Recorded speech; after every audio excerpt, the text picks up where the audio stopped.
ભાન નથી. કૃષ્ણના સ્વસ્વરૂપનું ભાન હોય એ કૃષ્ણ તો તમારી અંદર બેઠો છે. આ અણુ અને પરમાણુમાં એક એવી જગ્યા નથી કે એનો વાસ ન હોય, પણ આ પ્રગટ છે, ખાય છે, બોલે છે, બોલાવે છે, એ કોણ છે? એ ખુદ એ પરમ તત્વ છે. એ પરમ તત્વને ઓળખવા માટે આ સદગુરુની જરૂર છે. આદિ અનાદિમાં ગુરુ વિના કોઈ નહીં પાવો.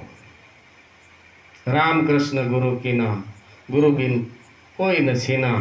નારદ મુનિ ઢેમર ગુરુ કીના, મિટાવી 84 પરમ પદ્ધતિ.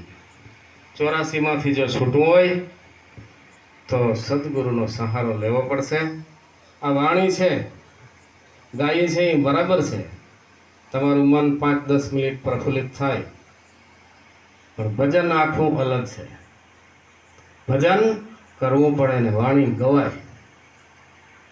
ભજન કોઈ દી ગવાતા નથી, ભજન થાય છે. કોઈ બી એક પુરાવા લ્યો, એક આધાર લ્યો.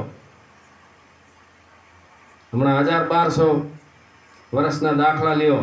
બાબા રામદેવજીએ એમ કહ્યું કે ભક્તિ કરો તો અરજી અગમભેદ જાણો. આપણે કરી રહ્યા એ અગમભેદ છે?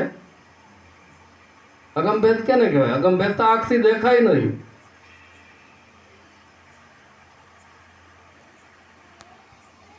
જો ભક્તિ કરવી હોય તો અગમભેદને જાણો. આ ચિત્તના ચારા છે એ મૂકી દો. શું કહી? આ બધા મનના ઉપજાવી કાઢેલા આ ચિત્તના ચાડા છે. સંતોની તો એક ભાષા કેવી છે, પ્રહાર એવો કરે, એના શબ્દ રૂપી બાણ છે એ વિધાઈ જાય આ પ્રાણ.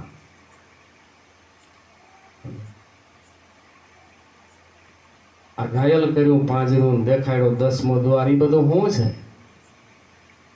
પેલી કટારીએ પરીક્ષા કીધી. કેવાની પરીક્ષા કીધી? ત્યાં હું પરીક્ષા આવતી હતી.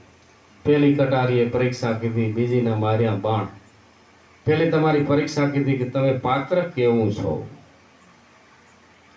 તમે દારૂ પીતા નથી ને, જુગાર રમતા નથી ને, ચોરી કરતા નથી ને, વ્યભિચાર કરતા નથી ને, મટન ખાતા નથી ને. આ પરીક્ષા કરે.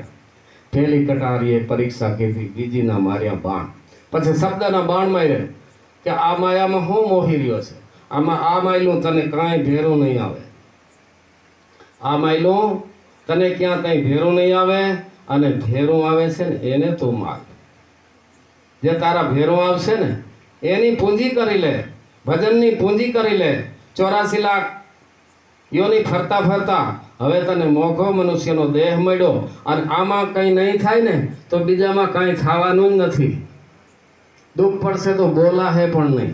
એ પશુઓની ભાષા અલગ છે, એ કોઈ સાંભળશે નહીં. ગાયના, ભેંસના, બિલાડાના, કૂતરા, મીંદડા એવા કેટલાય અવતારો છે. 84 લાખ અવતારોમાં ફરતા ફરતા આ ચાનસ રૂપે તરવા માટેનો આ દ્વાર મળ્યો છે. આ દ્વાર મળ્યો, એ દ્વાર ગોતી લીધા જેવો છે. એ દ્વારમાં તાળું છે. એ દ્વાર એમનેમ ખુલ્લો નથી, ખુલ્લા છે 9. એ 9 દ્વાર નવી રમતના છે. આ નવી રમત છે, પણ જૂની રમતનો જે એક 10મો દ્વાર છે, 10મે મોલે દીદાર કર લે, ત્યાં તાળું લટકે છે. એ ગુરુ ગમ કેરી કૂચી કર લે, કટે મોહ કા તાળા. એ તાળાને દૂર કરો તો ઘટ ભીતર અંજવાળું. તો ઘટ ભીતર અંજવાળું થાય એવું છે, બાકી નકર અંધારું અંધારું. રાડું ગમે એટલી પાડશું, ઉજાગરા ગમે એટલા કરશું, જીવન સાર્થક નહીં થાય.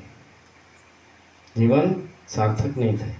રામને ને કૃષ્ણને ગુરુ કરવા પડતા હોય ને, આવા યુગમાં આપણે એમ કે ગુરુની કાંઈ જરૂર નથી. એટલે કેટલી ભૂલ છે, કેટલું અંધારું છે, કેટલું અજ્ઞાન છે. નારદ મુનિ તો ઢેમર ગુરુ કીધા. નારદ મુનિ સ્વર્ગમાં જતા ને બે હતા, પાછળથી લીપી નાખતા હતા ઇન્દ્ર આદિ દેવતાઓ. એક દિવસના સમયે નારદ મુનિને કહ્યું કે તમે ત્યાં જાઓ છો ને, તમારું માન જરાય નથી હો. તમને એવો ખોટો કોટો હોય તો ભાંગી નાખજો. તમે પાછળથી આવતા રહ્યો ને, પછી એ લોકો તો લીપે છે તમારી જે આ બેઠવાની બેઠક છે હે હા